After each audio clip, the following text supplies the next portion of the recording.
Other interesting political news, you have Vivek on Ukraine to get another $100 billion. Jeez Louise, that is a pretty penny to say the least. Oh, I should probably clarify a vintage pretty penny, since modern pennies are 99.99% zinc and just copper plated, which is basically useless, which is an apt metaphor for the U.S. monetary system and, the 40-year inflation that our government has so mentally vacuously caused, and the left and the right contributed to it. Now, Vivek says, quote, Congress owes our nation a straight answer to a simple question. What will the next $100 billion to Ukraine accomplish that the first $100 billion didn't? I'll wait. And his voice is, of course, better than mine, so without further ado. If you're a CEO and you're looking to invest behind a project that you like, but it doesn't work out, things have gone sideways. Say you've allocated $100 million to a given project, a Fortune 500 company, and it's totally failed. Maybe it's designing a new car. Maybe it's designing a new technology. Maybe it's building a new refrigerator. Whatever it is, you've allocated money to that project and it has failed abysmally. And the people who are running that project come to you and say, you need to put another $100 million further in. Here's the first question you ought to ask them. What will the next $100 million accomplish that the first $100 million didn't? If you don't have a good answer to that question, you have no business throwing good money after that. Well, it would be a good thing if our government officials behaved the same way. That's what's the issue now in this debate. Should be a debate at least, although we're not having it, about whether we should indeed send more money to Ukraine. Except this time we're not talking about the $100 million number. That's a lot of money. We're talking about the $100 billion number. And here's the question that every Republican, and of course every Democrat also, ought to answer. What will the next $100 billion do for us, the United States of America, in Ukraine, that the first $100 billion didn't already accomplish? There isn't a good answer to that question. And that's a basic prerequisite for even having a debate on the possibility of sending more money to Ukraine. Here's what's actually happening. We're increasing the risk of major conflict in a way that doesn't advance U.S. interests, instead of going in the direction that we should be, which is a reasonable agreement that brings this war to an end, de-escalates the possibility of major global conflict, and allows the United States to be strong ourselves at home. This is not some sort of dovish position. This isn't some sort of isolationist position. To the contrary, I believe strongly, and I stand by it, that the United States needs to rebuild our military. Yes, we need to invest smarter and, dare I say, even invest more in protecting our own homeland, and strengthening our military is an important part of how to do it. We should use our military on our own southern border. We should absolutely strengthen our naval capacity at a time when we're hitting a nadir, a divest to invest program that leaves us in a weak position in the South China Sea, in the Pacific, and elsewhere. We have our problems to address: cybersecurity threats, super EMP threats that could take out our electric grid in a matter of days. These are national security concerns that we are failing to address in the United States. And yet, against that backdrop, we're having a debate, or even worse, not even having a debate, about whether to fork more money over to Ukraine without an iota of an answer to the question of what will the next $100 billion accomplish in Ukraine that the first $100 billion didn't. That's the answer to the question we need. We ought to demand it of Republicans, Democrats, and anybody else who's recommending sending our own taxpayer money, our own military equipment, and taking our own risk as the United States of America of major conflict, driving Russia further into China's hands at a time when the Russia-China alliance is actually the single greatest threat that the military of the United States faces on a global stage. That's what we need to answer. We don't have a good answer to that question, then we have no business entering this business of forking over more aid to Ukraine.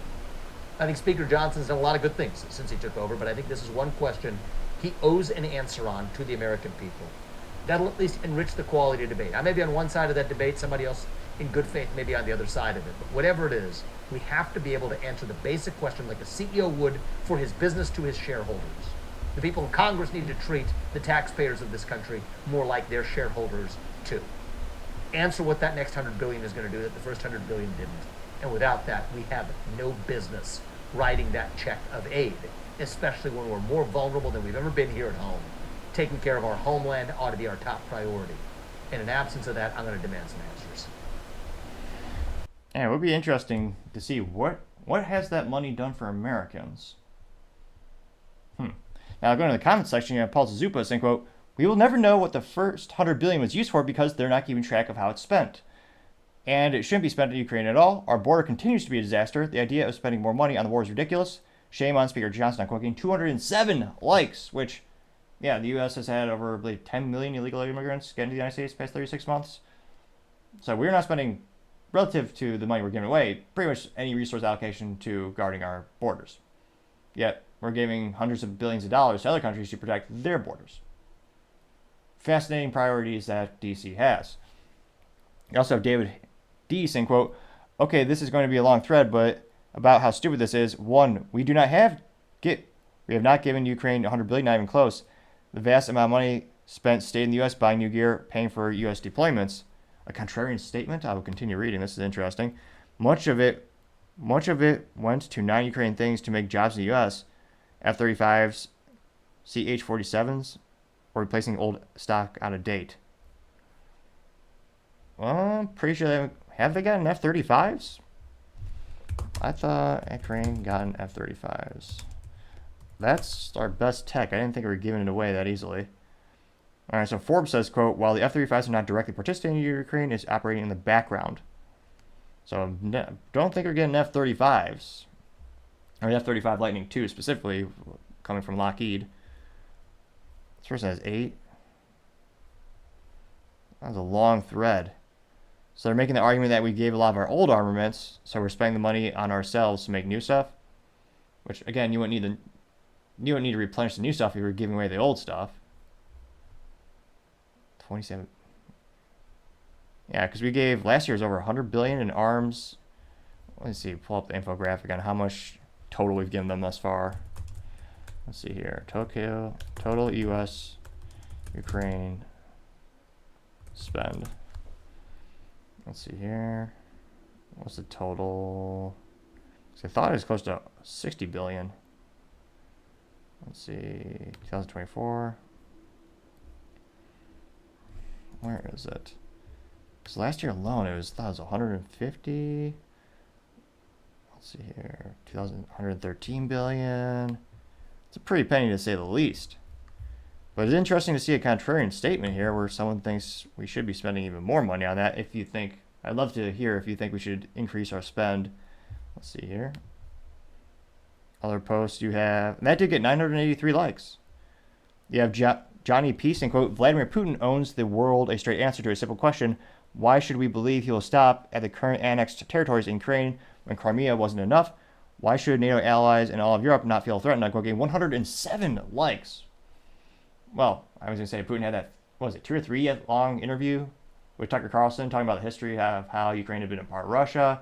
It's also, you also see NATO expanding in terms of, there's that quote unquote handshake agreement where NATO said they would not expand to the east, and they've done quite the antithesis since the formation of NATO. So, let's see here. Realistically, will they expand even more? I mean, I'm not necessarily a gambling man, but I don't see much of an incentive for them to expand except not to have their NATO right on their back door.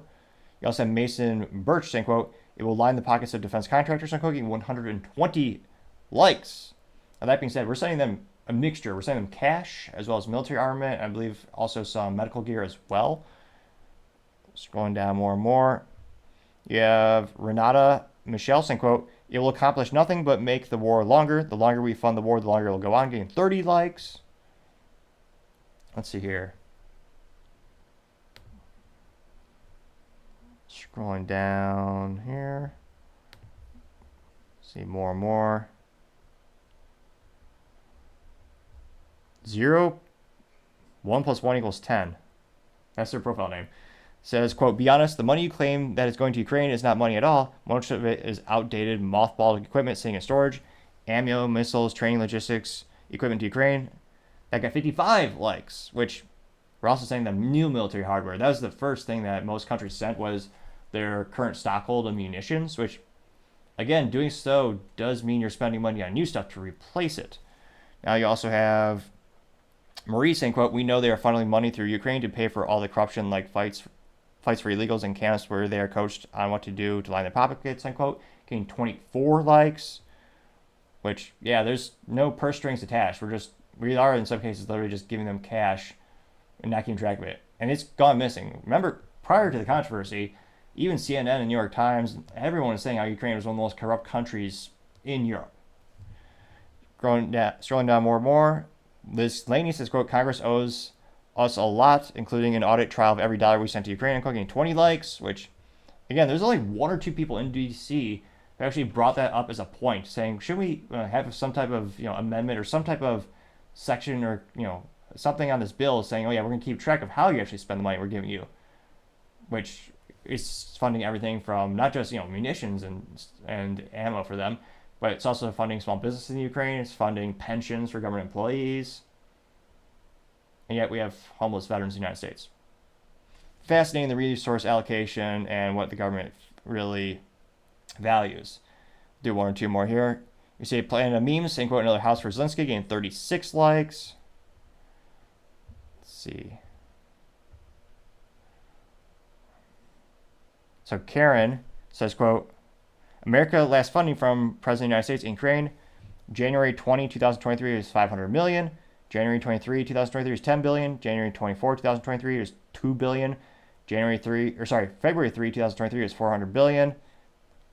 Jeez Louise, that's a lot of billions. Or millions adding up to billions and a couple of billions. That's a lot. It's pretty much every other week. Yeah, what the hell, we'll go through it. April 4th, 2023, 2.6 billion. April 19th, 2023, 325 million. May 8th, 2023, 1.2 billion. May 18th, 2023, 3 billion, sorry.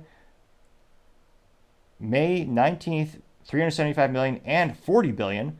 May 31st, 300 million. June 9th, 2.1 billion. June 13th, 325 million. June 16th, 205 million. June 20th, 6.2 billion.